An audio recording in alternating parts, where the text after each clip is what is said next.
said.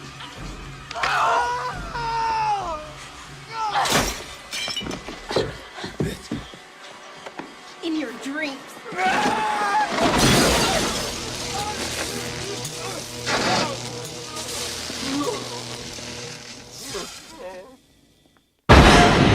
It's interesting, isn't it? I was going to say, have you dealt with any toxic fandom? Obviously, you're on Twitter at Richard Potter on Twitter.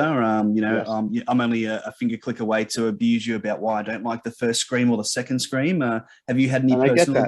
that. You've had Yes. personal experiences? Yes, I've had what I'm always surprised when someone knows who I am. I'm a movie fan. I know you are too. I couldn't tell you who the second or third producer on a movie was, in the credits, or who the studio executive was. My father was teaching in a medical school around the time that Scream 2 came out. And I mean, my last name is Potter. It's not like it's a really unusual name. Someone in his pathology class asked him if he was my father. I was like, what? Why would somebody even make that connection? But I've had people like want to talk about online about like something that happened in a Scream.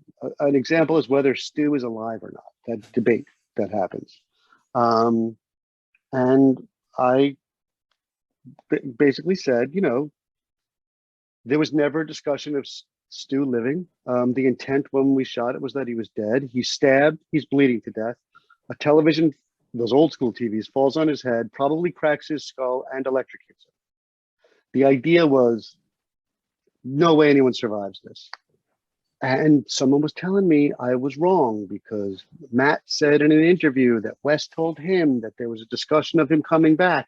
And then these stories about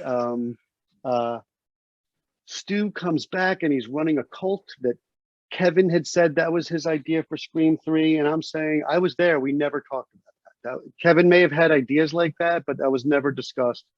I know what the plan for Scream 3 was because on the set of Scream 2, me and Kevin and Julie Plec were discussing what the next movie was going to be, which is not the Scream 3 that got made, but Kevin ended up not writing Scream 3. Aaron Kruger wrote it.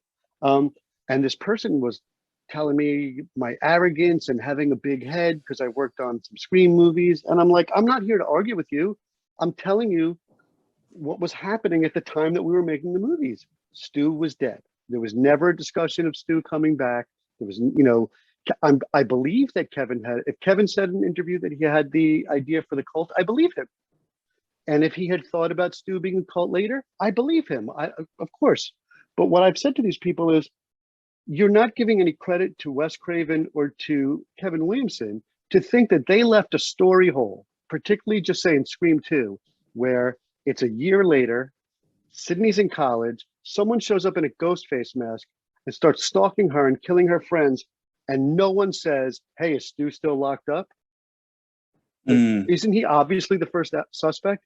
In every Scream sequel, wouldn't Stu always have to be tracked down and eliminated as a suspect in every movie if he was alive? And apparently that makes me a horrible human being who has a big head and is arrogant, because and I'm like, look, there was only 3 people in the room, me and Kevin and Julie. Yeah, but what would you know though, Richard? Right. Yeah, I'm just but I have to tell you, let's say that's 10% of my interaction with the fans. The other 90%, they love it. And I love that they love it. And I always say, ask me anything you want to know. If I know the answer, I'll tell you. Yeah, absolutely. I've had a great time. There's an online Scream-thrillogy. They've interviewed me twice. Ryan over there knows much more about Scream than any of us who worked on it. I've talked to Patrick Lussier, who edited the movies, Marianne Maddalena, who was Wes's producing partner, and a bunch of other people who've all talked to Ryan. And we're always like, he knows much more about my life than I do. He knows about my experiences, in Atlanta and what we were doing. And it's like, oh, he'll say something. I'm like, oh yeah, that's right. And then I have to remember, I'm the one who was there. He wasn't there. Yeah, but like most of the fans, they love it. These were a lot of work. Not gonna lie, Scream 2 in particular was the most fun I've ever had working on a movie, because we had just done Scream the year before, and suddenly we were all back. We were all in our 20s. It was like what you imagine when people are like, "Oh, sleepaway camp was the greatest time of my life." That's got to be what this was. Like, we were all friends. We were all the same age, you know. And Wes Craven was the coolest guy you could ever imagine. It was so much fun.